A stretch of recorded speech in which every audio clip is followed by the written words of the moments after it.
Well, it is April 3rd and it is just beautiful this morning. I am going to get in the garden over here and pull out my milk jugs that I have in the soil that I use for watering. And if you're new to my channel, that is just something that I use throughout the growing season to water the garden. And I'll include a link to that original video where I installed them 2 years ago, so that if you're interested in that, you can take a look at it too. I want to go ahead and get these out and just rinse them out a little bit, make sure they're still draining okay, and then I'll dig the hole a little bit deeper and put them back in the ground because they tend to work their way up throughout the growing season. So I'm going to stick those back in the ground, and just a real quick peek at the garden. We had a hard freeze come through about 5 days ago. It got down to around 22 degrees Fahrenheit.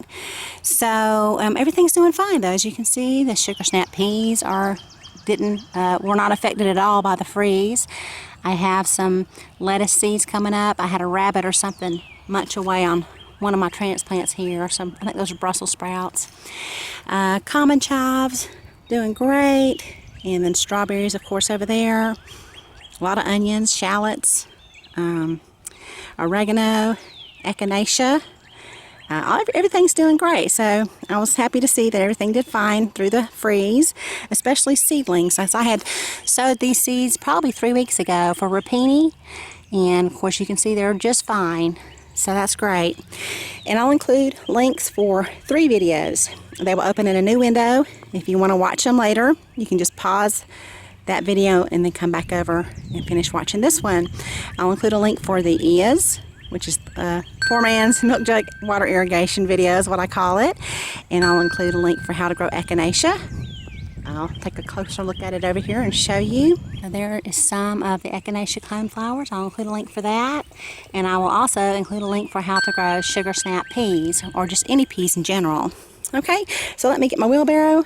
We'll pull these milk jugs out, with the exception of one. I'm not going to pull out this one because there are some dill and cilantro seedlings that have just emerged and so I don't want to disturb their roots.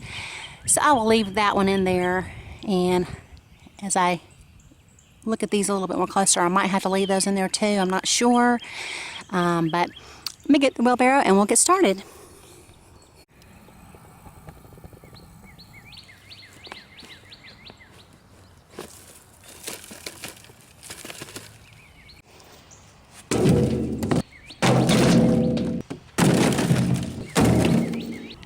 Okay, here they are, and I'm going to go ahead and apologize for a lot of the background noise. It's a beautiful day and everyone is out working in the yard and doing projects. So anyway, a lot of these have plants in them. I don't know if you can see that one or not. Let's see this one as well. All of them have something growing inside, so I'm going to try to get these out of here. Let's take a look and clean them out a little bit and then see how they drain.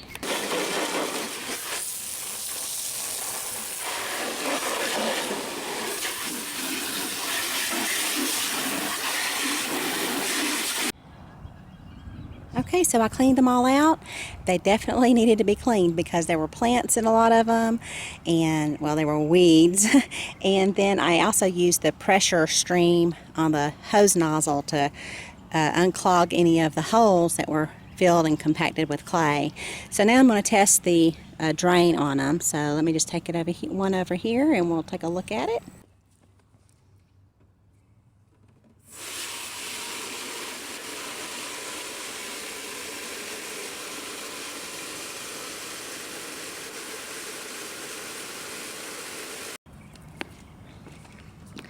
Okay, as you can see, it's draining very well, and so I don't know, I probably put 2 gallons in there. It's just draining away. Okay, so that one's good. I'm going to go ahead and check the others as well.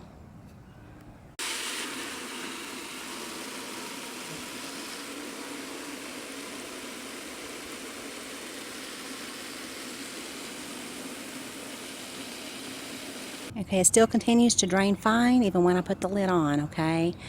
And it's very important to put a lid on your jugs in the summertime, especially because that can become a breeding ground for mosquitoes. You know, they breed in standing water, so make sure to put a lid on your jugs, okay?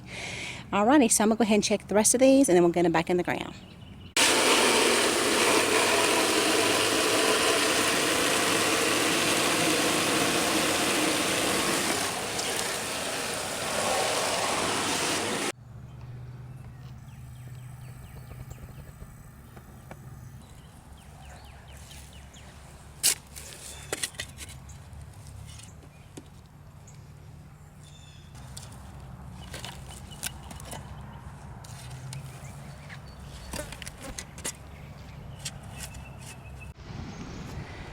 Okay, so I have all of the milk jugs replaced and in the ground. So they're all nice and clean and ready for the summer.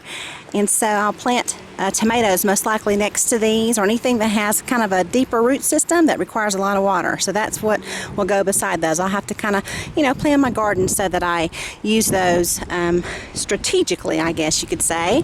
Sorry for all the shaky camera work, and hope I didn't get you guys too dizzy. Anyway, have a beautiful day. Thanks for watching.